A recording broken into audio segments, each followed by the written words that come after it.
The grandfather clock in the corner of the dining room chimes 7 times just as I rush up the walkway toward the Grand Colonial on Maple Hollow Lane. Snow crunches under my boots, and my breath turns to soft clouds in the crisp December air. I'm late again, clutching a small wooden jewelry box I carved myself, a peace offering of sorts. Samantha. There you are, sweetheart. Grandpa Thomas pulls me into a bear hug the moment I step inside. His neatly combed silver hair and the familiar scent of his aftershave wrap around me like a second embrace. How's the new house? Everything the way you wanted? The room goes still. Dad's fork slips from his hand, clattering against his plate. Tracy, my stepmother, freezes mid-pour, red wine trembling dangerously close to the rim of her glass. My house. The words catch in my throat like dry bread. Grandpa's smile falters, deep lines etching between his brows as his eyes flick between me and Dad. The house on Sycamore. The one I sent the money for last month. Dad shoots up from his chair, napkin falling unnoticed to the floor. Dad, let's talk about this later. Samantha just got here, and the roast will get cold. Tracy's hand trembles as she sets the bottle down. My half-sister Lily glances at Ashley, confusion spreading across her face. She doesn't know either. My stomach sinks. The grand dining room, its crystal chandelier and polished mahogany table, suddenly feels like a stage, and I'm the only one who didn't get the script. I think of childhood nights spent in the converted attic while Lily slept in her princess bedroom downstairs. My mother died giving birth to me, and Tracy arrived when I was 4, already pregnant with Lily. That's when the pattern began. Lily at the center, me on the outskirts. There's no money left for you, Dad had said when I was accepted into architecture school. I still remember his face. Not regretful, just faintly irritated to be delivering bad news. I worked night shifts at Joe's Diner for 3 years, sketching building plans on napkins during slow hours. My studio apartment barely fits my bed and drafting table. The invitation to Christmas dinner had felt like progress, a chance to finally be included. How wrong I was, Tracy clears her throat. Sam, why don't you tell everyone about your little drawing class? You said you're teaching now, right? Her attempt to change the subject burns my cheeks, but for once, I don't shrink back. Actually, I say evenly, I'd like to hear what Grandpa means. Grandpa Thomas rises slowly, pressing both palms flat against the table. I wired $480,000 for a house on Sycamore Street. Richard told me it was for Samantha, a graduation gift. His voice cuts through the room like a blade. But it's clear my granddaughter has no clue what's really happening. Dad forces a strained laugh. It's just temporary. We're managing the property until Samantha finishes school. It's complicated. Then I'm complicated, Grandpa says evenly. My eyes wander to the wall of family photos, vacations, birthdays, graduations. And suddenly I see what I've always felt. I'm barely in any of them. The few pictures that do include me were taken when Grandpa visited. You used me? I whisper, the realization landing like ice. You only invited me when Grandpa was coming, didn't you? Dad says nothing. Tracy just stares into her dessert, pretending to find it fascinating. The money was for Samantha, Grandpa Thomas says, his voice cold now. Not for you to buy that monstrosity of an SUV, or for Lily's riding lessons. And just like that, it all clicks. Dad playing Grandpa for cash while keeping me at arm's length. Tracy polishing her image on borrowed family wealth. Only Grandpa Thomas, living miles away in Denver, has ever shown me real affection. Pack your things, Samantha. You're coming to Denver with me. The words fall heavy, final, like a judge's gavel. Dad, don't be ridiculous. We're still family, my father says, his voice trembling with guilt and warning. I stay silent, staring at the smiling faces in those framed photos, 3 where there should have been 4. The missing piece that never quite fit. I'll get my coat, I say, my voice steadier than my pulse. Upstairs, I pause at Lily's door. Her room is 3 times the size of my old attic space. I don't resent her. She's just another pawn, only she got the better end of the deal. When I come back down, Grandpa Thomas is waiting by the door, car keys in hand. Dad's face burns red as he whispers furiously. Tracy dabs at imaginary tears. Ready? Grandpa asks. I nod, clutching the small wooden box I carved myself. Delicate snowflakes etched across its lid, a gift meant for someone who'll never open it. As we step outside, the December wind bites my cheeks, sharp but cleansing. The Christmas lights cast soft colors across the snow, flickering like a farewell I'm finally ready to accept. Another flawless facade. Your mother would be proud of you, Grandpa Thomas says quietly as we crunch through the gravel toward his car. She never let anyone walk all over her either. The mention of my mother sends a warmth through my chest. I have only photographs and stories, but right now I feel tied to her strength. Grandpa opens the passenger door for me, then hesitates. We can fight this. You know that money legally belongs to you. I think about his words, the years of exclusion, the carefully woven lies, the journal entries filled with naive hope. When they suddenly began inviting me to family dinners, it was all for show, all for Grandpa's benefit. Some battles aren't worth the cost, I say finally. As we drive away from Maple Hollow Lane, I don't look back. Some families aren't worth fighting for. But when Grandpa's hand gives mine a brief, steady squeeze, I realize some definitely are.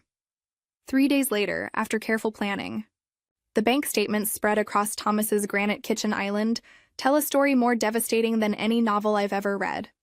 Each page peels back another layer of deceit, another moment my father stole from me. My hands tremble as I smooth out the wire transfer documents. There it is, Thomas says, his finger pressing the memo line. Samantha Carter home purchase. I stare until the words blur. Nearly $500,000, money meant for me, sent from my grandfather's account into my father's. For a house I never saw, one I never lived in. Look at this. Thomas slides a folder of printed emails across the counter. Richard, claiming to act on my behalf. Each message makes my stomach twist. My father's easy tone as he discusses Samantha's home and what's best for her future, all while siphoning away my inheritance. I flip through the property records, Tracy's name listed as the sole owner of the house on Sycamore Street. His voice hardening as he pulls out a power of attorney document. This signature. Is it yours? The scribble, pretending to be my name, looks nothing like my handwriting. No, I whisper. I never signed this. Thomas nods once, like he already knew. Forged. That's a federal offense. Beyond the glass, the Denver skyline glitters coldly, indifferent to the quiet ruin of my family. I've been here 3 days since Christmas dinner, and every hour uncovers a new horror. Thomas opens his laptop. There's more. He turns the screen toward me. I had my accountant pull these records. Rows of numbers fill a spreadsheet, dozens of withdrawals from an account labeled Samantha's Trust. Money for Lily's private school. Family trips to Europe. Tracy's designer wardrobe. Your college fund, Thomas says tightly. I set it up when you were born. It should have had nearly $300,000 by the time you turned 18. Richard drained it years ago. I think of my cramped studio, the double shifts at the diner, the student loans that suffocated me, while my supposed college fund financed Lily's horseback lessons and Tracy's spa weekends. There's this, too, Thomas adds, clicking through more documents.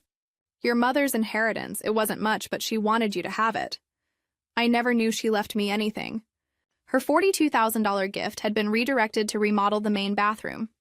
I remember Tracy bragging about the imported marble and heated floors while I showered in my apartment, where the hot water barely lasted 3 minutes. Thomas clicks again. A credit card in your name. Current balance, $23,000, my credit score. My future, my identity, all stolen by people who were supposed to protect me.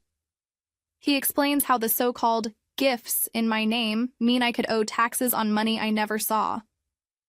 I press my palms against my eyes, the weight of it crashing down. How could they do this? Richard orchestrated everything, Thomas says, his voice hollow. My own son. He's been quietly draining your finances for years. And Tracy, she's been enabling him. She intentionally kept you out of family gatherings unless I was present, crafting a story that you were cold, detached, and uninterested. And Lily, I ask, thinking of my half-sister who reaped the rewards of everything taken from me? An innocent beneficiary, raised to expect without ever questioning the source. Thomas's expression softens. She's a victim too, just in another way. I walk to the window, pressing my forehead to the cool glass. Outside, Denver hums through its evening rhythm, cars weaving like blood through the city's veins. What happens now? I ask quietly. Richard could face charges for fraud and identity theft, Thomas explains. And Tracy's reputation would crumble if this became public. Your credit score is in ruins. It could hurt your architecture career, he adds with a weary sigh. They're even threatening to challenge any financial help I offer you directly. The weight of it all feels suffocating. My future, my career, my family, dangling by fragile threads I never knew existed. Then Thomas retrieves a worn portfolio from his office. I found something while you were sleeping. Inside are our childhood sketches, buildings I drew when I was 8, 9, 10. Rough outlines of towers, bridges, and houses with intricate floor plans. You kept these? I whisper, throat tight. I always knew you were the builder in the family, he says softly. Not Richard with his schemes, not Lily with her degree, you. We stand side by side at the window, gazing at the Denver skyline. The city's silhouette stretches upward, proof that imagination can become structure. Something inside me shifts. A weight lifts, replaced by quiet resolve. I'm done chasing approval from those who never saw my worth. Done earning love that should have been unconditional. That night, I sleep peacefully for the first time in years. No clenched jaw. No anxious dreams, just rest. Morning brings clarity and unexpected allies. Thomas introduces me to the dean of an architecture program at the university. His lawyer friend Morgan starts digging into the fraud and identity theft. Over lunch, I meet Evan, a classmate who offers genuine friendship, free of the hidden motives I've come to expect. I might need someone part-time at the development firm, Thomas mentions casually over coffee. Someone who understands both design and business. Interested? By evening, I've joined a study group that welcomes me instantly, appreciating my skill instead of questioning whether I deserve to be there. The next morning brings the hardest step yet, filing a police report against my own father. The officer listens patiently, explaining how the investigation will proceed. You should freeze your credit right away, she advises. Morgan helps with the paperwork, fortifying my finances against further damage. The safeguards feel like armor after years of exposure. My phone buzzes nonstop, Richard's frantic voicemails stacking up. How could you do this to family? After everything we've done for you, you're making a huge mistake. Tracy takes to social media, posting vague rants about ungrateful children and family loyalty.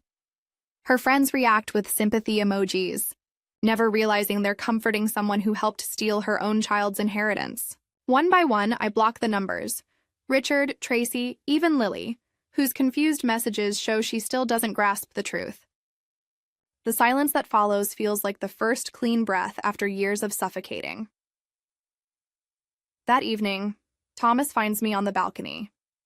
It's just the beginning, he says quietly. They won't give up easily.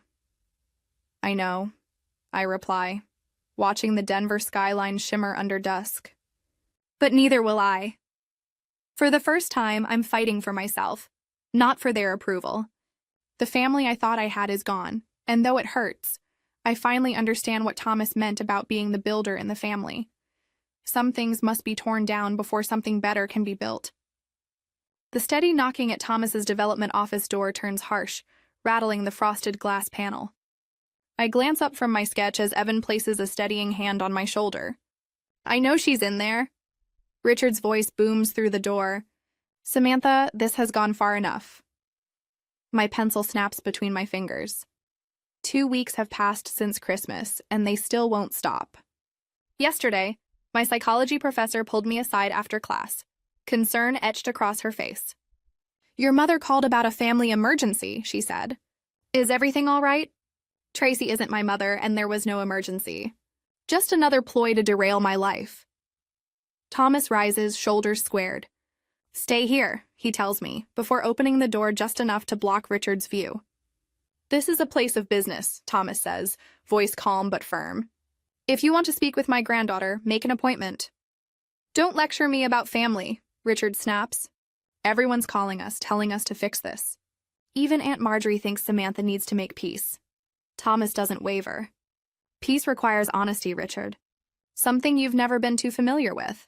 I focus on my breathing, in for 4 counts, out for 6, while they argue. My phone buzzes with notifications. More teary Instagram videos from Lily about our broken family.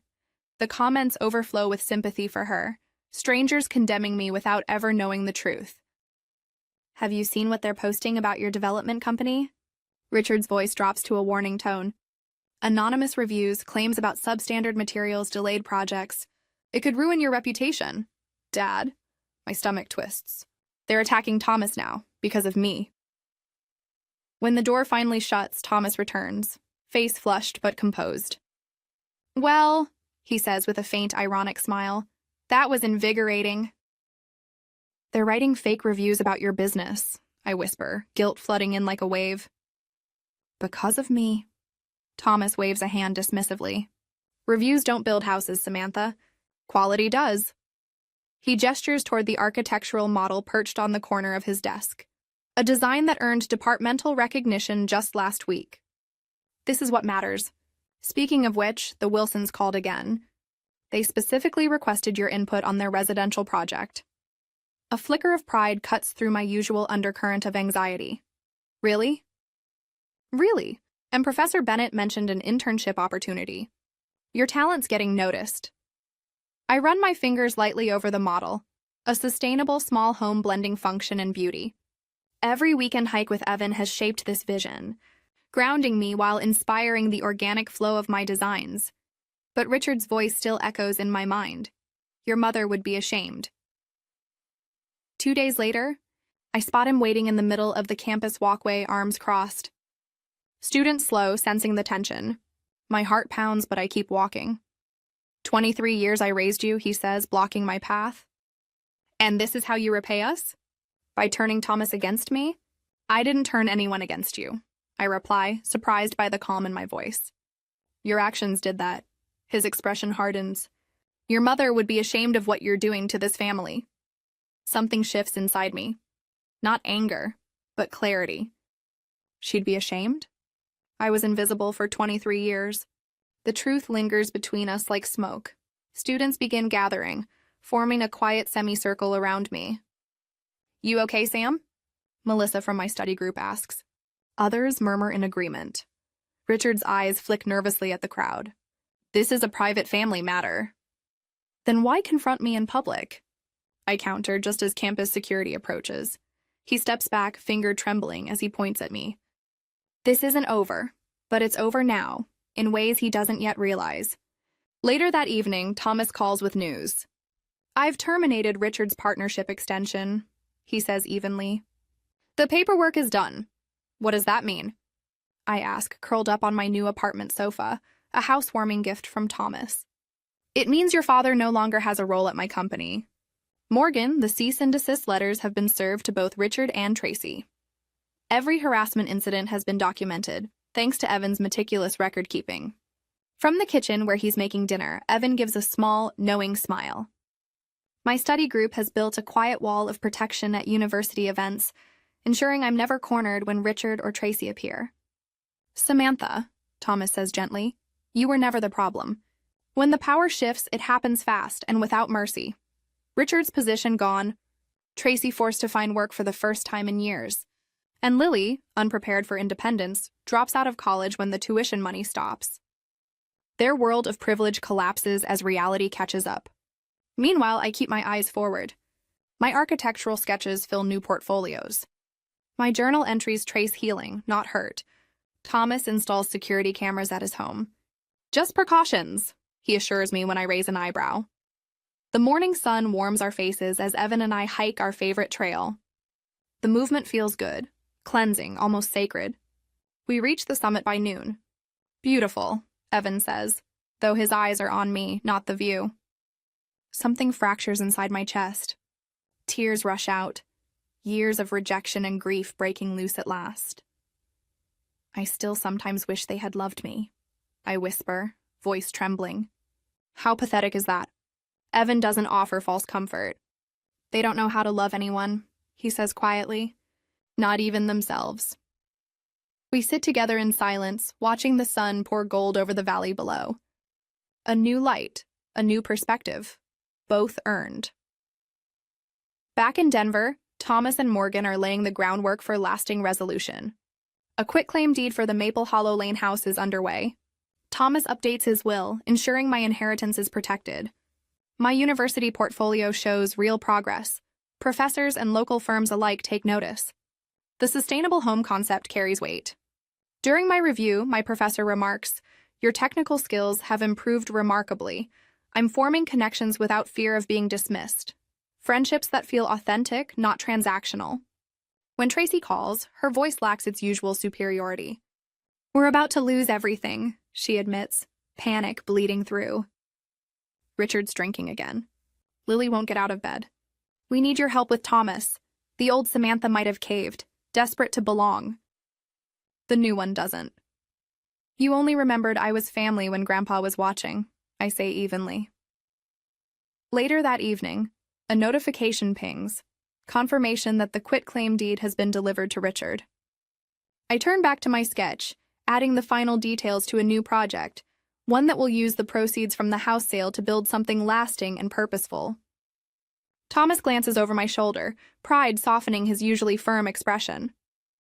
"You're building more than houses," he says. I nod, recognizing the truth in his words. "I'm building a life, one defined by my own choices, impossible to take or diminish by those who never saw my worth." The following Tuesday, sunlight filters through my apartment blinds as Morgan sets a stack of legal documents on the kitchen table. Each page feels like another brick in the wall separating my past from the future I'm choosing. "They've been served," Morgan says, brushing a silver-streaked strand from her face. Her sharp, hawk-like eyes soften briefly. Richard looked like he'd seen a ghost when I handed him the papers. I trace my fingers over the top document, a formal demand for the transfer of the Sycamore Street house into my name. The rightful owner. Me. "Did he say anything?" I ask, forcing my voice to stay calm. Morgan's lips curve into a restrained smile. "He tried to charm me. Old habits die hard with men like that." She taps a blue folder on her desk. "These financial records prove the fraud. The authorities already have copies." My phone buzzes, an email from the credit restoration agency confirming they've begun repairing the damage Richard caused to my credit score. Another buzz. The architecture department acknowledging receipt of my scholarship application. I'd turned my story into fuel, transforming personal pain into professional purpose. Professor Jenkins had encouraged it. "Your experience shapes your perspective. Use it, Samantha." Morgan's voice pulls me back. "Are you ready for what comes next?" Richard won't go down quietly. The question lingers in the air like smoke. Am I ready? 6 months ago, I could barely meet my father's eyes across a dinner table. Now I'm reclaiming what's mine. I'm ready. The battle starts sooner than expected. That afternoon, Grandpa Thomas calls, his voice taut with controlled anger. "Richard's telling everyone I'm senile," he says. "Claims I don't remember what the money was for, that you're manipulating me." The pain in his voice hits like a knife. "We knew this might happen," I remind him, and myself. "Dr. Harlow is expecting you tomorrow for the cognitive assessment." "I shouldn't have to prove my sanity to my own son," he mutters, weary. "I know, Grandpa. I'm sorry." "Don't apologize for standing up for yourself, sweetheart." When the call ends, my phone explodes with notifications. Tracy's contacted the local news station, accusing us of elder abuse. My stomach twists as I scroll through the social media posts she's tagged me in, painting me as the villain. Even the university isn't a refuge. I'm halfway through my advanced structural design class when Lily appears in the doorway, her face streaked with tears, drawing every eye in the room. "How could you make us homeless?" she wails, the performance worthy of an award. "Dad says we'll lose everything because of you." Professor Jenkins rises from her chair. "Campus security, please." Her tone leaves no room for argument as she gestures toward the emergency call button near the door. Later, Evan walks me to my car, the evening sky fading into deep indigo above us. "Your sister has quite the flair for drama," he remarks, scanning the parking lot for any unwanted onlookers. "Half-sister," I correct automatically. And yes, she learned from the best. I glance at my phone. 3 new voicemails from relatives I barely know. each one urging me to drop the case to think about what this is doing to Thomas. Evan catches sight of my expression and nods toward the screen. More flying monkeys. The whole circus. I slip the phone back into my pocket. Richard and Tracy have everyone convinced I'm tearing the family apart for money. What are you going to do? He asks. The question lingers. What am I doing? Fighting a battle that keeps expanding, sacrificing my peace in the name of justice. I'm going to class, I say finally. I'm focusing on the design competition. I'm going to live my life, Evan smiles. They hate that the most, you not reacting. The next morning, a text arrives from an unknown number. Drop the case or Thomas's business irregularities from 2016 go public. The threat chills me, but I forward it to Morgan without replying, another piece of evidence for the growing file. Later, in the design studio, Professor Jenkins studies my latest project. Her fingers trace the contours of my sustainable housing model. You're creating safety, she says quietly. Not just shelter, but sanctuary. Her words stop me. I hadn't planned it that way.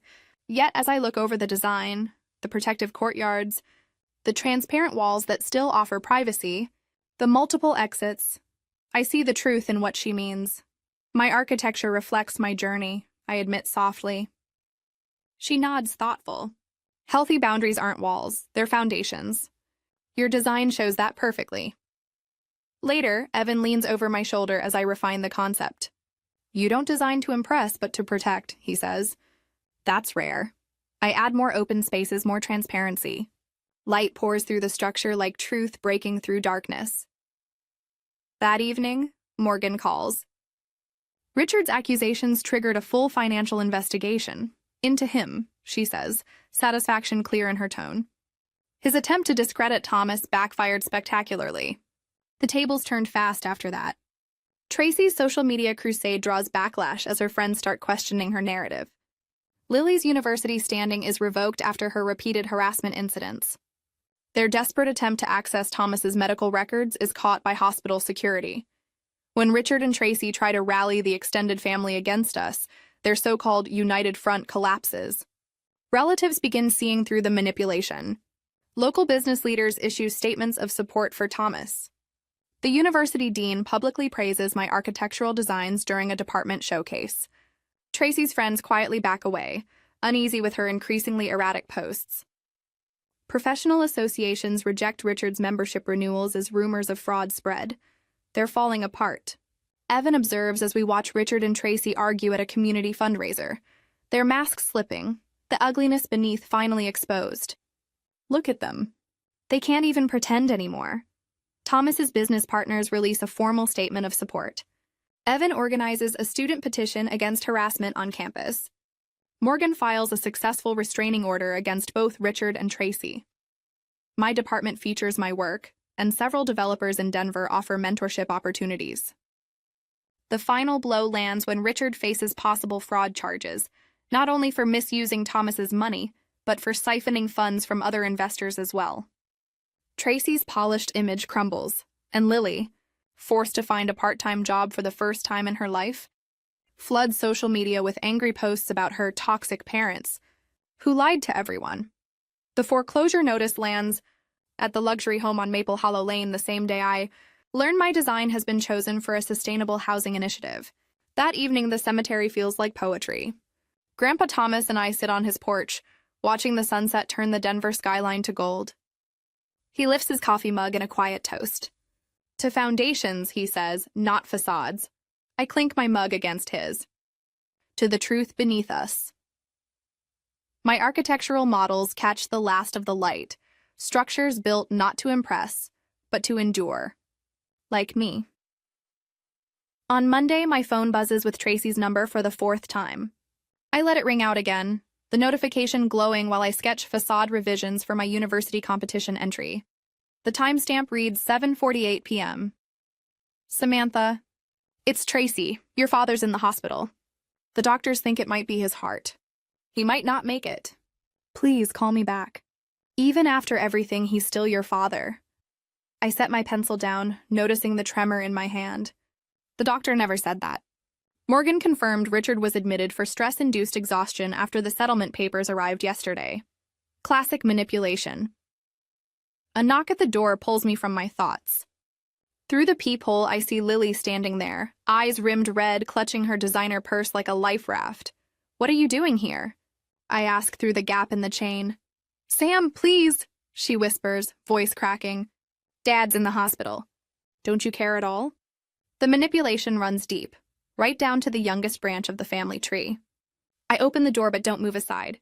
"How did you find my address?" "Does it matter?" she pleads. "Our family's falling apart.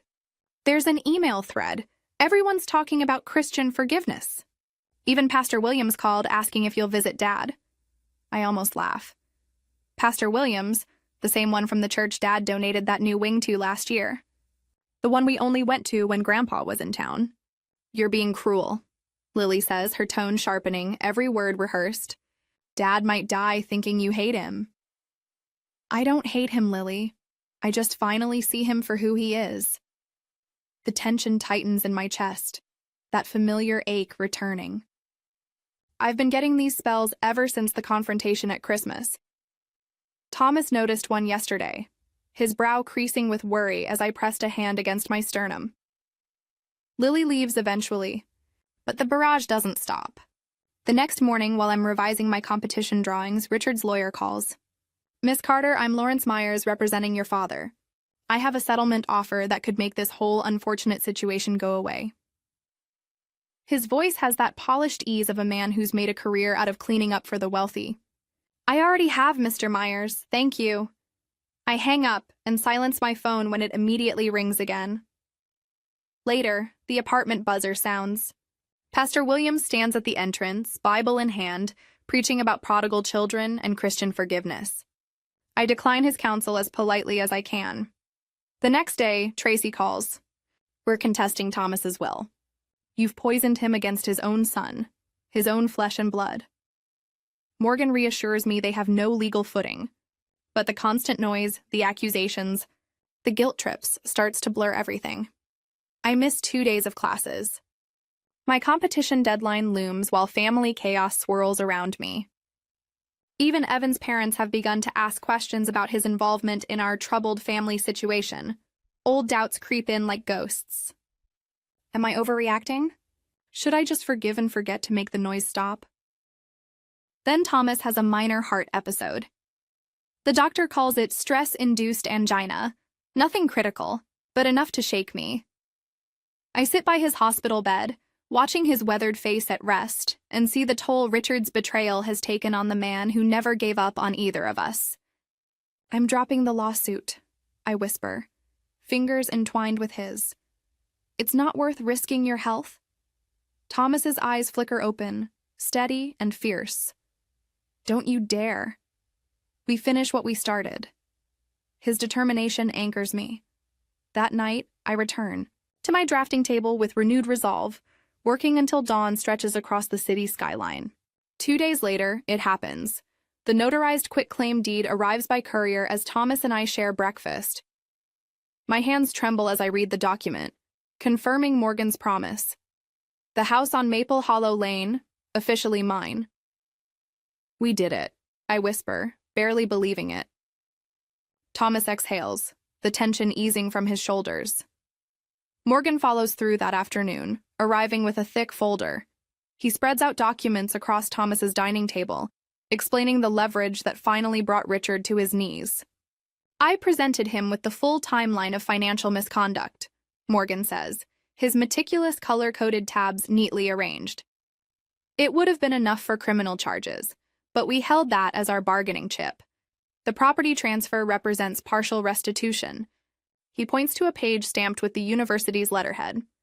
"Your architecture scholarship is now secured, provided the agreed boundaries are respected. The no-contact order is legally binding," he adds. "They can't approach you, Thomas, or the university campus." I review the evidence, Tracy's posts, Lily's disruptive visits, Richard's manipulative voicemails, all cataloged with precision. "What happens to them now?" I ask quietly. Morgan adjusts his glasses.